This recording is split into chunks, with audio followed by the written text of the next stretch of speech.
नमस्कार, बहुत स्वागत है आपका। कन्या राशि। सब कुछ बदलने वाला है और दुनिया पे आप बिल्कुल छा जाएंगे, पर कैसे और कब से? देखिए, नवंबर 28 नवंबर को शनिदेव मार्गी होने जा रहे हैं और आपकी लाइफ में बहुत कुछ बदलेगा। तो 28 नवंबर को शनिदेव के मार्गी होने से क्या कुछ परिवर्तन होगा और ये परिवर्तन कितना आपके फेवर में होगा और क्या कैसे आप अगर कुछ मुश्किलें हैं तो उससे बचें, क्योंकि शनिदेव सप्तम भाव में मीन राशि में 29 मार्च से ही आए हुए हैं, बैठे हैं और जुलाई 2025 में वो वक्री अवस्था में चल रहे थे।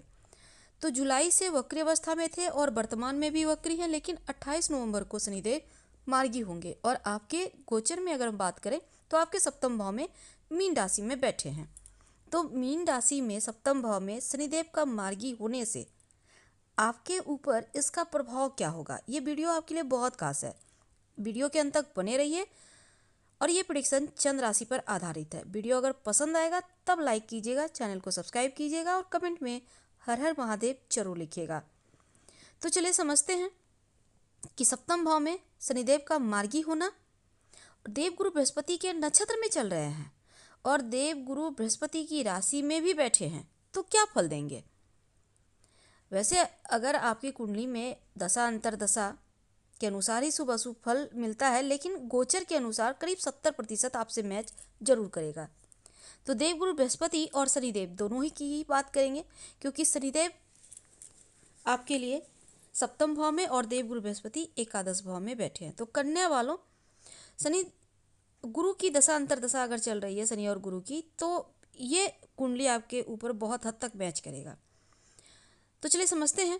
देखिए, सातवें घर में शनिदेव का मार्गी होना, सातवां घर जो होता है, शनिदेव कह सकते हैं कि सप्तम भाव में शनिदेव कभी भी अच्छा फल नहीं देते, ये ज्योतिष कहता है। चाहे कोई भी आप बुक लेके पढ़ लीजिए, सप्तम भाव में शनिदेव शुभ फल नहीं देते, तो अच्छा फल कहाँ देंगे? देखिए, सप्तम भाव में जो शनिदेव आते हैं ना, तो स्थान परिवर्तन, कारोबार में परिवर्तन या नौकरी में परिवर्तन करवा देते हैं, घर परिवार से दूर ले जाते हैं, या फिर इस समय जीवन साथी को कष्ट हो जाता है, जीवन साथी के स्वास्थ्य में मुश्किलें आती हैं, परिवार से किसी कारणवश आपको दूर जाना पड़ सकता है, चाहे पढ़ाई के लिए, जॉब के लिए, बिजनेस के लिए, कोई भी काम करने के लिए, यहाँ तक कि जीवन साथी के साथ भी दूरियां आ जाती है। तो मानसिक बेचैनी, चोट चपेट, दुर्घटना, मान सम्मान में कमी, ये शनिदेव देते हैं, क्योंकि सप्तम में बैठेंगे तो सीधी दृष्टि आपकी राशि पर, तो कन्या राशि पर। अब कन्या राशि सप्तम भाव से बैठ के आपकी दृष्टि देखेंगे आपके घर को, तो क्या होगा? पहला घर क्या है? आपका शरीर है, आत्मा है, तो उन पर दृष्टि डालने का मतलब वहाँ पर दिक्कतें होना। तो शनिदेव के ऊपर अच्छा कैसे होगा? क्योंकि शनिदेव के ऊपर देवगुरु बृहस्पति का पूर्ण आशीर्वाद है। देवगुरु बृहस्पति अपनी नौवीं दृष्टि से शनिदेव को देखेंगे। शनिदेव गुरु के नक्षत्र में भी है, गुरु से दृष्टि भी है और गुरु की राशि में भी है। देवगुरु बृहस्पति के पूर्वा भाद्रपद नक्षत्र में शनिदेव चल रहे हैं। शनिदेव का जो गोचर है, तो 3 तरह से गुरु के प्रभाव में है शनिदेव, इसलिए उतना भी बुरा फल नहीं देंगे जितना वो देना चाहते हैं। तो 3 प्रकार से शनिदेव को गुरु का आशीर्वाद मिल रहा है। गुरु की कृपा मिल से शनिदेव अच्छा फल देने को बैठे हुए हैं। तो अब ये आशीर्वाद आपको क्या क्या मिलेगा? शनिदेव पर जब गुरु का प्रभाव है तो क्या कुछ बदलेगा? जैसा हमने कहा कि सप्तम भाव में अकेला अगर शनिदेव बैठ जाए तो मुश्किलें बढ़ा देते हैं, लेकिन देवगुरु बृहस्पति की दृष्टि में अमृत है। अब ये अमृत क्या करेगी? हर परेशानियों पर अमृत का छिड़काव होगा तो हर परेशानियां समाप्त हो जाएगी, छू मंतर हो जाएगी। कैसे? देखिए, यहाँ पर अब क्या होगा? गुरु के आशीर्वाद से मान सम्मान बढ़ेगा, समस्त कार्यों में सफलता मिलेगी।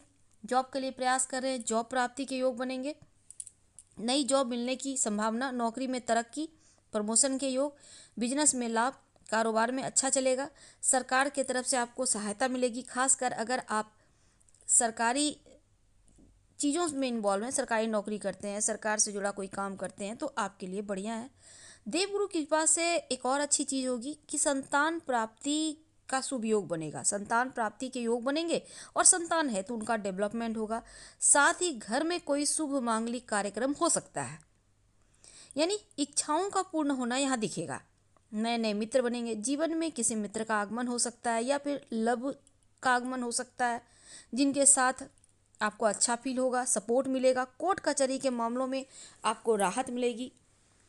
अगर आप पॉलिटिक्स वगैरह से जुड़े हैं तो इसमें सफलता मिलेगी। नया वाहन, अपना घर, मकान, प्रॉपर्टी का योग बनता दिखेगा। नई पार्टनरशिप में जा सकते हैं। यहाँ तक कि आप पार्टनरशिप में कोई नया काम शुरू करना चाहते हैं या कर रहे हैं तो शनिदेव का यहाँ पर असर अच्छा है। अब शनिदेव का असर सप्तम भाव में बुरा, लेकिन गुरु के दृष्टि के कारण, अमृतमयी दृष्टि के कारण बुरा असर यहाँ समाप्त हो जाएगा। तो गुरु का पूर्ण शुभ फल आपको प्राप्त होगा। अब यहाँ पर एक और चीज़ है कि ग्रह आपको शुभ अशुभ फल तो देते हैं, लेकिन आपकी कुंडली में भी स्थिति अगर कैसी है ये बहुत मायने रखता है। अगर शुभ स्थिति में है तो बस ये जान लीजिए, कुंडली में अगर शुभ स्थिति में शनिदेव बैठे हैं तो बहुत बुरा फल नहीं मिलेगा, और देवगुरु का आशीर्वाद है तो आपको चौगुना इसका लाभ भी मिलेगा, शुभ फल बढ़ जाएगा। और अगर कुंडली में शनिदेव कमजोर हैं, शनि आपके पंचमे से पंचम भाव के स्वामी है, छठे भाव के स्वामी है, छठा भाव धन त्रिकोण का भाव है, ऐसे में आप ओम संग शनिचराय नमः रोज शाम में जरूर 5 बार कम से कम जप कर लें। और दूसरा, आप इस रोज सुबह ओम बम बुधाय नमः का जप कीजिएगा ताकि सही समय पर सही डिसीजन ले पाए। भगवान सूर्य को प्रणाम करके एक बार हनुमान चालीसा का पाठ कर लीजिएगा, क्योंकि हनुमान जी की आराधना करने से ना शनिदेव शुभ फल अपने आप ही देने लगते हैं और आपका भाग्य वृद्धि भी होगा।